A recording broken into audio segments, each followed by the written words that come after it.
بسم الله الرحمن الرحيم السلام عليكم ورحمة الله وبركاته kulanti wacan oo wanaagsan daawadayaal halkani waa telefishinka warbaahiye ee magaalada Shanghai kusoo dhawaada barnaamijkii Maadeys iyo Madadaalo oo maanta aynu idinkugu hayno dhacdo la yaab leh barnaamijku waxaa si wada jir halkan idinkaga soo jeedinaya Cabdishakuur Shakra iyo Safwa Barre أنا هو إن أسوي نجوها قبل دونتان برنامج كانوا معن تا إنه كسر قادني حبين أن إسلنا هو مدحيس جلني صداوة ياشنا هذا بقى صدان ليا بكلا يا وحيو كبلا بين ساسدتان gabar u dhalatay wadanka Malaysia oo lagu magacaabo Aliya ayaa waxay soo bandhigtay arrin ay la yaabeen dad fara badan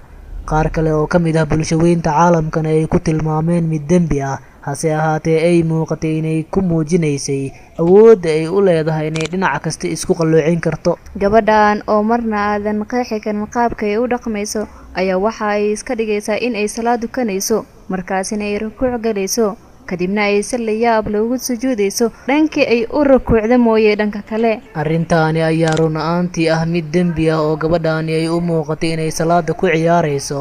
inkastoo la tilmaamay inay ahaan yartahay isla markaana aysan wali qaangaarin balse waxaa dhanka kale dadkii daawaday ay ku noqotay arrin mucjiso oo ay aad ula yaabeen si kastaba ha ahaatee ma ahan mucjisadii ugu horeysay ee ka dhacda dunidan aynu ku noolnahay ase ahaatee tani ayaa noqonaysa mid qaabka ay u dhacayso oo muran fara badan ka dhashay waa hagaag daawadayaal waxaa intaas inooga eg barnaamijkii Maadeys iyo Madadaalo